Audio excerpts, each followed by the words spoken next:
on. Yeah. What year were you? I graduated 2002. 2002. Yeah. So where was I? So anyway, they grew up just around the block there. So when we were little kids, Kurt, rode his bike down in the neighborhood. Everybody rode their bike down here because there's a dead end. You don't have to worry about cars and stuff. So everybody would ride their bikes down here, kind of ride up and down. So Kurt used to do that a lot when he was a kid, and so we all rode our bikes out here. And but he was a couple years older than me, and his sister Kim and I went to the same grade school, so we would actually walk to school together a lot of days. And but Kurt was kind of really weirdly protective of her. He didn't like any boys around his sister, kind of a weird thing. So he was kind of weird that way. So whenever we would be over at the house, Kim would always say, "Now, if Kurt comes home, you have to get out because he might try to beat you up." She says he never did. But so whenever he would show up, she would have us so scared of her older brother, who was probably this much shorter than me at the time. But she had us so much scared of her older brother that we would. One time we actually jumped out of the second-story window because he came home. Really? Yeah, and it wasn't that high. Well, out of their house? Yeah, the window at the back. Oh, so you were over at Kurt Cobain's house? Oh, yeah, I've been there lots of times. Okay, so you were friends with the kid. Okay, yeah. Right on. Matter of fact, you could see the window. That was Kim's bedroom.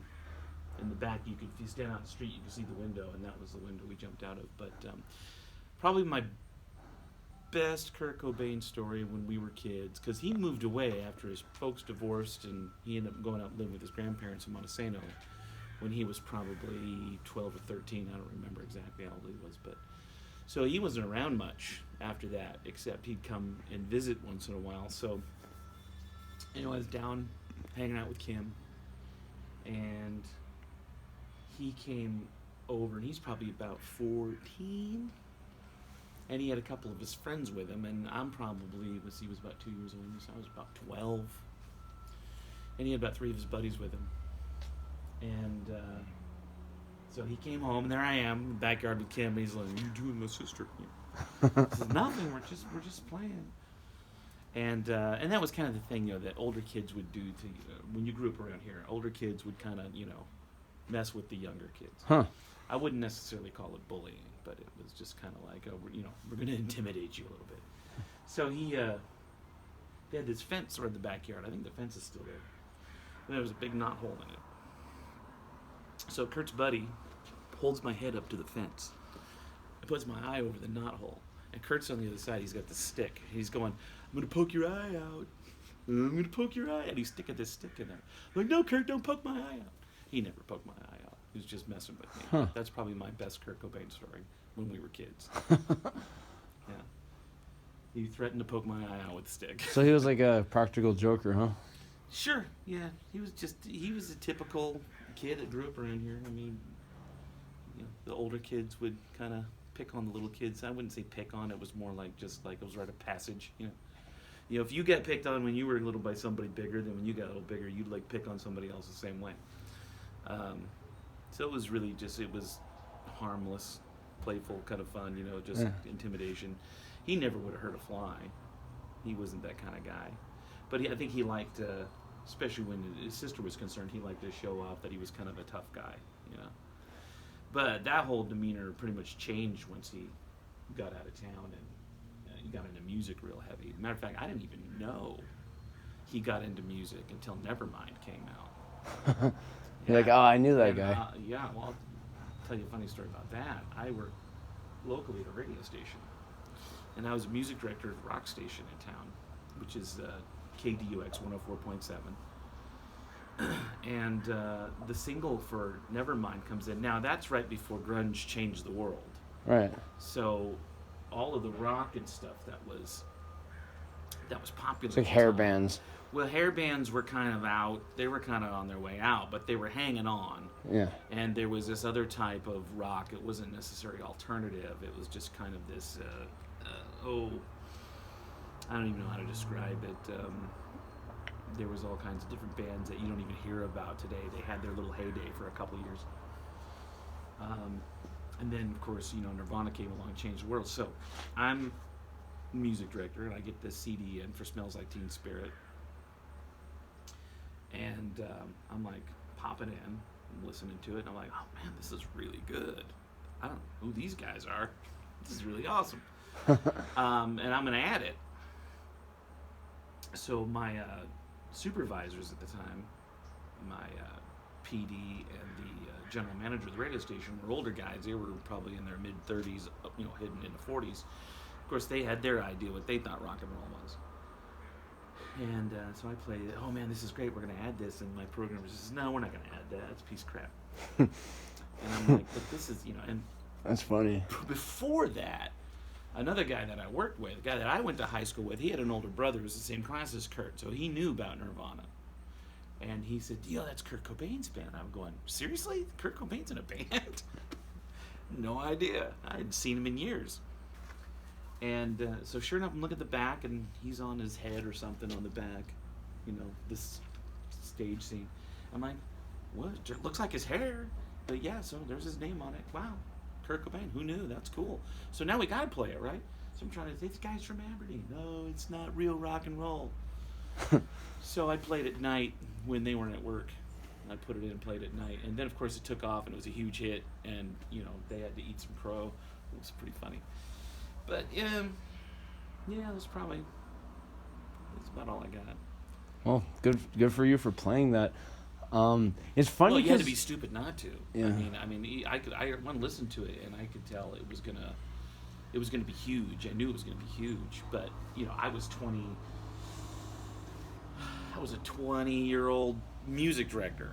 It was different. I can't say that now at 49, if I was in the same position that I would have played that song. Who knows? Right, you're more adventurous when you're young. Oh, because what sounded like that then. Now, something new like that came out and sounded like that now, then I'd probably, because it's what I liked, it was what I was into. But who knows what the new big sound is? It's going to revolutionize music. We didn't think that. We knew it was cool. We didn't know it was going to change rock and roll. We had no idea it was going to change the face of music, and it did. It totally did. It put a lot of bands out of business. From the 80s and stuff, the bands that were big in the 80s, they hated the day Nirvana became popular. But every era has its band, it has their heyday, it has their sound. Nirvana was definitely the sound of that era, and more so, you're class of 2002. Yeah. I see people all the time come down here just to go to see this bridge that he never slept under. Everybody thinks he did, but he didn't. Would he hang out there? Not more so than anybody else, But so you all would hang out there occasionally just to... Well, see now, you see how nice and clear it is. He was never clear like that. That was nothing but stickers. There was just sticker bushes all the way out to the tree. You couldn't get under the bridge unless you could go up to the very top, and you could kind of go down this little tiny trail that would kind of go under it, but it was really kind of treacherous because there were blackberry bushes everywhere.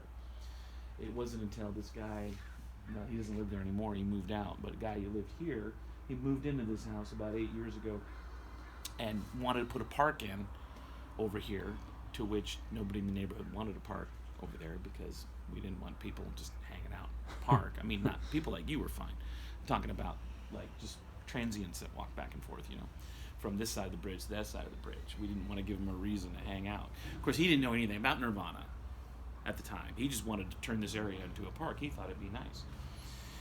So he couldn't get anybody to want to help him turn it into a park. And so one day he's out here and he's asking me, why do people from all over the place come down here all the time? Park their car, they get out, they look. I see license plates from all over the place. And I've talked to people. I've had people from Finland and Sweden come out and come down just to look at this bridge. Yeah. And I'm like, well, it's because Kurt Cobain is kind of associated with who's Kurt Cobain? All right, let me tell you heard of Nirvana. Oh yeah, I heard of Nirvana. That Kurt Cobain, he was from Aberdeen. Well, I told him the whole story. Next thing I know, he's on this crusade to turn this into a Kurt Cobain park. So he ended up getting his park. Yeah. All in the name of Kurt Cobain, which in his own words, I could give a shit less about. And well, he grew to appreciate what Kurt had done. But at first he could have cared less. He just basically used it as a reason to get his park built. So now we have a park. And it's fine. It gives people the chance to come and hang out and go under it. used to not be able to get under the bridge at all. Anybody who did it was treacherous because he had all the stickers and there was real steep little hill you had to climb down into. And he had that statue put up too. Well, he had some people invest in him. He had a couple of people that believed in what he wanted to do, and he got some people to invest, and he had the statue made, and all the other things that he put in over there. But no, we get people all over the place coming down here from every state. A lot of Oregon, a lot of California, but other countries.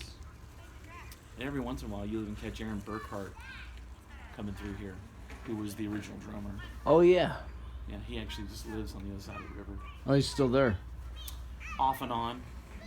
Last I heard, he's over there right now. But hello. But he's I wouldn't want to go knocking on that door. Not because of him; it's the other people that live there. It's kind of I don't know what they do over there. But there's always like a lot of activity going on over there. You know, I'm kind of curious because you described Kurt as just a real regular guy, kind of joking around, a little bit of practical joker, protecting his sister, which is real cool. It's just the media always portrayed him as this guy who was like bullied or something, and he resented, the surroundings he grew up in. Well, as he got older, he came to resent where he was from because he didn't like the attitude at the time. This was a logging community, okay, and loggers were. The big burly guys worked in the woods, and you better not be fag, and that was the attitude. Yeah. And Kurt didn't like that. He didn't like it at all. He didn't like, he was definitely more in tune with his humanity. And there's nothing, to say bad about those guys. That was the way they were raised. That's the way they were brought up, you had to be big and tough, and you had to show how tough you were, I'm just curious about the relationship between him and that. As far as him getting bullied and whatnot, if you were scrawny, and he was not a big guy, you probably got bullied. And especially when I never witnessed him ever being bullied by anybody, but I believe that it's true because, anybody who was deemed a little bit different and scrawny and weird. And as Kurt got into music, got into high school, I wouldn't say he was weird, but he definitely, that persona that your typical jock type would pick on, that was pretty much, he kind of embodied that. So I have no doubt that he got bullied by somebody. But he also had a lot of friends. Huh. Yeah. I don't think it was an individual, one or two individuals that were bullying him. I think it was the attitude of the area. You're either a jock or you're a outdoorsy kind of logger type, kind of redneck, and I don't think he liked that. So that's what he didn't like about the town. I don't think and let's face it, a lot of people think that this place is a little depressed. And there's a lot of people that love it here, and there's people that hate it here, and then there's people that are just here. And he definitely, I think, just didn't like that. He liked to play Olympia. It was a lot more open. It was a little bit more accepting, especially of people that were into the type of stuff that he was into, music and, I don't want to say drugs. I don't think drugs was something he pursued. I think drugs just was something that he, unfortunately, once he had money, thought he needed. Probably once he had money and all that, maybe. I don't think that he ever really, other than, just about every kid, probably smoked pot or whatever growing up, especially if you were from that background, So he probably started with that, but I don't think that he ever wanted to be a heroin addict. I think that, he had health issues and he didn't know how to treat them, and as he used to always say, he would self-medicate. He had stomach problems. Remember reading about that he would talk about these horrific stomach problems that he had, and that was one of the reasons why he started taking heroin, because he had these really horrible stomach issues, which I don't think he sought the right kind of medical attention. But I think that was more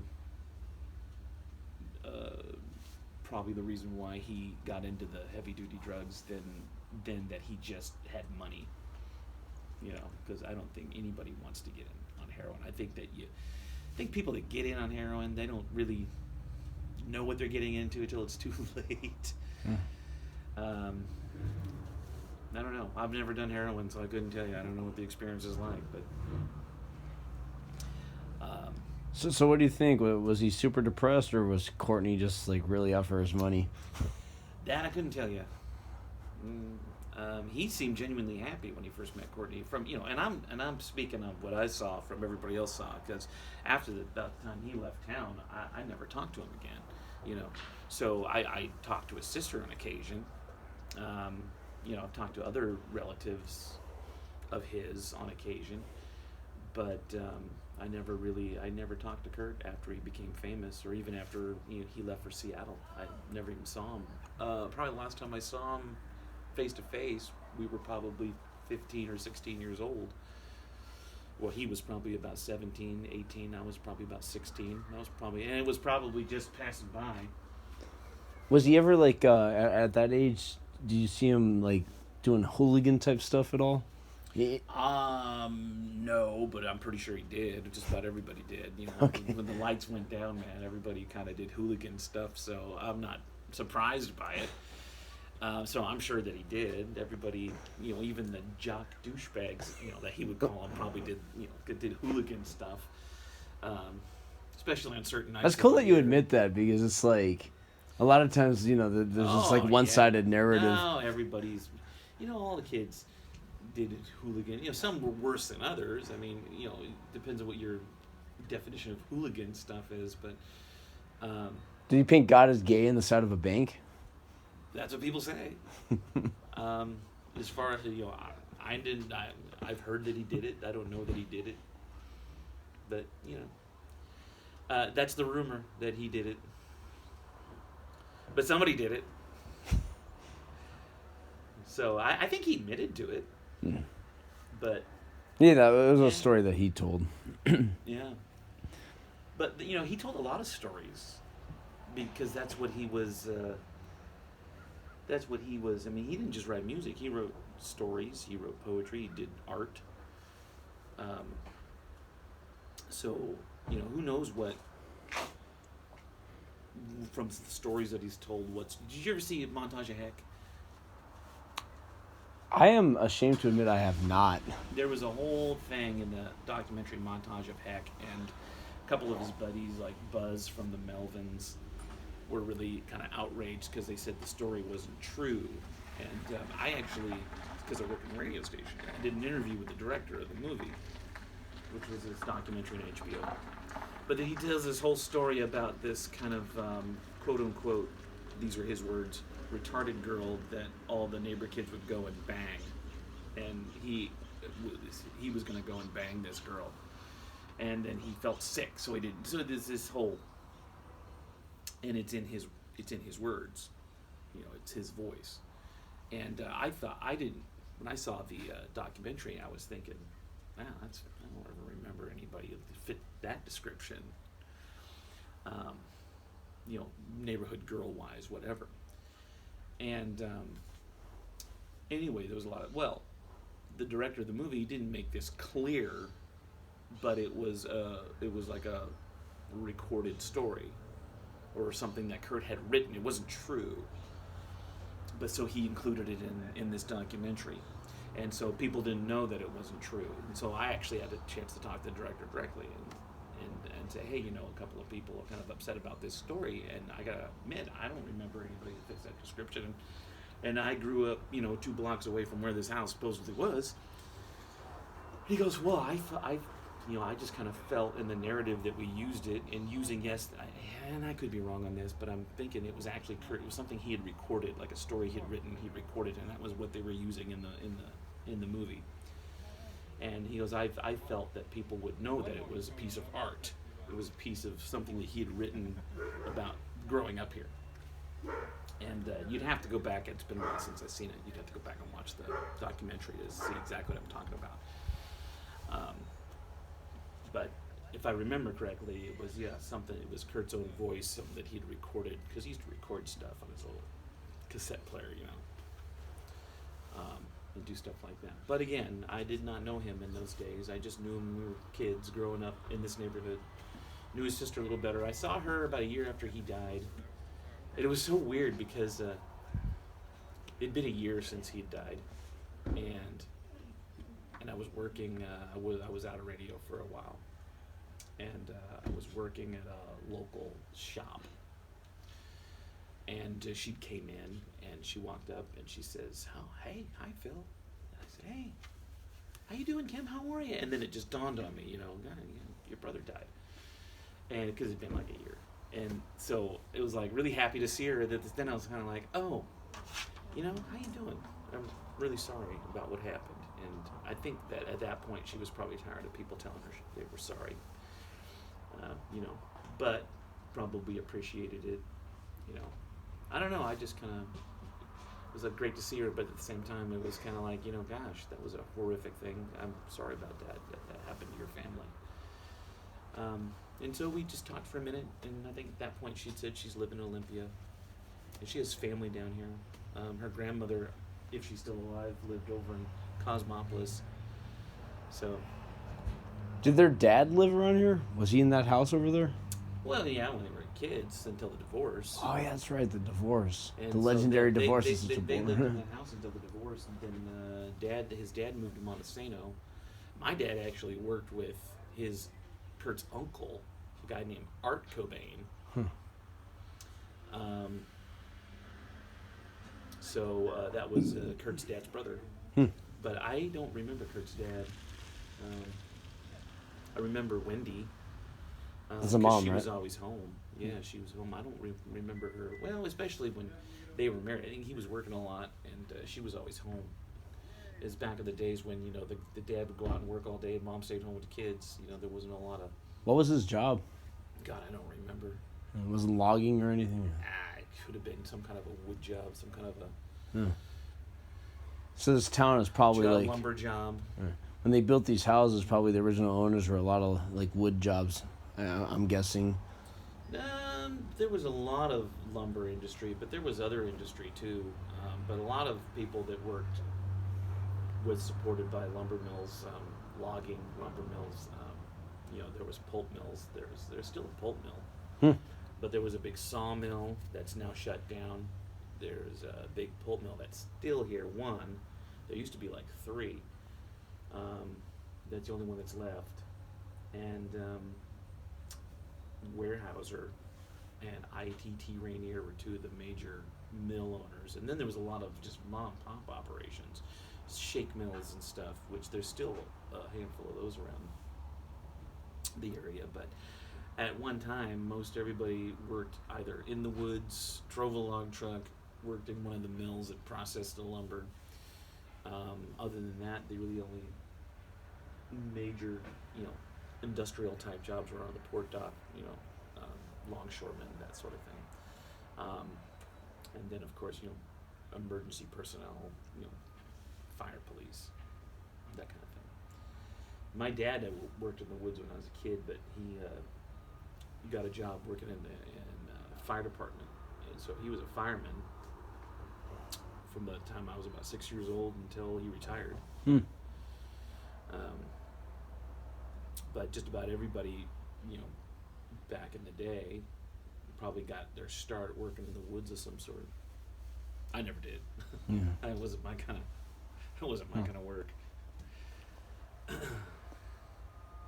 Well, thank you very much. Yeah, no problem. Yeah, a lot of history right there. It is an awful lot. I don't know what you're going to do with all that, but